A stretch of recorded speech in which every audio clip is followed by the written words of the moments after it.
Marisa Tomei. I'm so excited to have you on this show. You are best known for My Cousin Vinny. This is where you won the Oscar for Best Supporting Actress. The Wrestler. You've also been on Avengers Endgame. I mean, the list goes on and on. You have had decades of success in Hollywood. You are now in the film The King of Staten Island. This is based on Pete Davidson's life, and you play his mom in the film Margie. So if you wouldn't mind maybe telling us a little bit about Margie's character. I can tell you about Margie that I think she should be, she's up for sainthood in my book. She gets the Gandhi Award.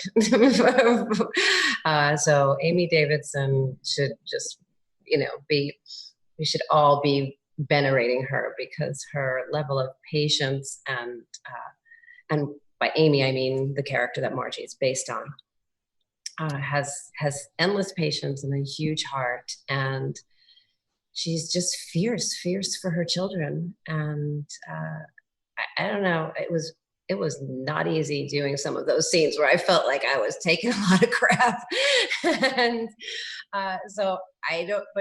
But Margie/Amy doesn't feel that way. Do you think after watching this film, people will look at Pete differently? Yeah, I think so. I think, we get to spend a couple of hours with him, and there's just, it's very different from reading an article about him or hearing something, on social media or something like that, or even just his SNL persona, although we all know how much he always loved his mom. And, but you see the reasons why he personally was traumatized, really, and he's not alone. Your character Margie and Bill Burr's character become involved in the film, and it brings up a lot of bad feelings in Pete Davidson. It's really hard for him to cope. But Bill Burr's character is also a firefighter, so it seems as though Margie has a type. Is this true?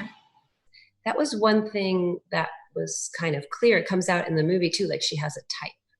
She has a type, and she has that inside of her too. There's a wildness. Like, you don't just work in the ER because you're a person who can handle adrenaline and kind of likes adrenaline. And that was another thing her husband had in common. So all of that kind of feisty fire gets reignited when she meets Bill. What is Bill Burr like? What does he like to work with?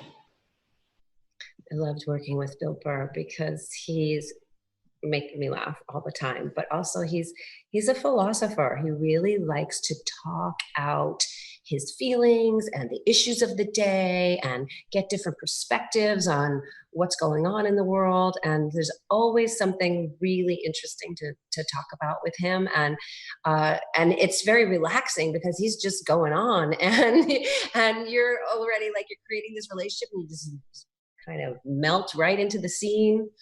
It was really a pleasure. He cracked me up a lot.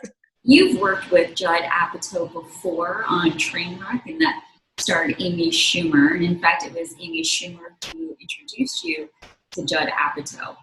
So what was it like working with him then? And what was it like working with him on this film? It was just a day in and out, and he has such a different method of working, the way the cameras keep rolling and the way that the improvs come. It's just the atmosphere is very, very different, very liberating once you know the rhythm. But in that one day on Trainwreck, I didn't really know the rhythm. And I always thought, oh God, I hope he thinks I did a good job. I kind of came and went. And I mean, not the movie, just me. And I was just so happy to be invited back into the fold and to play with him again here. Director Judd Apatow joins me now. You have had a storied career, sir. You've worked with Amy Schumer, Seth Rogen, Kristen Wiig. I mean, really, the list goes on and on. And now you are working with Pete Davidson, and it's really about his life and his loss as well, losing his dad, a firefighter, in 9/11. And so although it's a comedy, It's also a film about loss. So how would you depict the tone of the overall film? For this movie, I felt like I wanted it to be real, first of all. Like that was the main priority. And I felt like if it was very credible and authentic with all these people in this world, it would still be funny.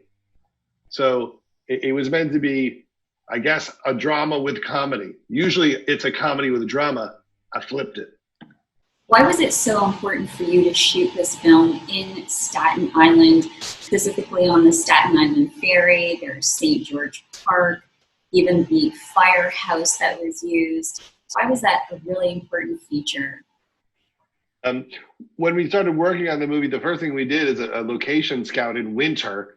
And Pete came with us, and we just drove around in vans with our production designer, Kevin Thompson. And Pete showed us all the spots that he thought would let people know what Staten Island was really like. We went to Danino's to get pizza, and we went to St. George Park, and we found a weird basketball court that had been overgrown by weeds. And I think that's what makes the movie feel so authentic is, we didn't go to Jersey to shoot it. We stayed on Staten Island. Obviously, we can't go to a movie theater right now, but you were still really excited to have this film come out on demand. Why is that? Yeah. One of the reasons why we were excited to have it come out now on video on demand is it is a movie about first responders. In the movie, Pete's mom is a nurse and his father was a firefighter. And the movie really is about heroes, and it's a tribute to their sacrifice. And it felt like at this moment, the movie could, make you laugh, but also help you process a lot of the trauma we're all experiencing right now. Pete Davidson, I'm so excited to have you on the show. Thank you so much for joining us here today. Now, of course, you are known for being the funny guy. Some would even say that you're a little bit goofy. But in this film, The King of Staten Island, you're really putting it all out there. You're talking about the ups and downs that you've experienced, especially after losing your dad, a firefighter, in 9/11. And you do touch on mental health issues. And it was a real struggle for you. This film is based on what you've gone through and hoping that people can connect with that. But you also feature the firefighters in a very special way. Why was that so important to you? And talk about the true heroes, the firefighters, why they were so important to you in life and why they're so important to us now. Well, I think, they're heroes. First off, they're just these selfless people that, don't, take their own lives into consideration when there's others at stake. And I just think what we wanted to show was that heroes are very necessary. And it's a really important job to have. And, we're really lucky that these people make ultimate sacrifices to, go into those buildings, and nurses to, be in the ER and save all these people. And, we're really lucky we have them. It was really important for you and Judd Apatow to make this film as authentic as possible. So you shot on location in Staten Island, on the Staten Island Ferry specifically, and I'm sure that brought back a ton of memories for you. If you can maybe share some of those, and also if you could share some of your most favorite moments shooting in Staten Island. The Staten Island Ferry was fun to shoot on because I used to take that ferry every day into the city to try and go do stand-up and hit the open mic scene.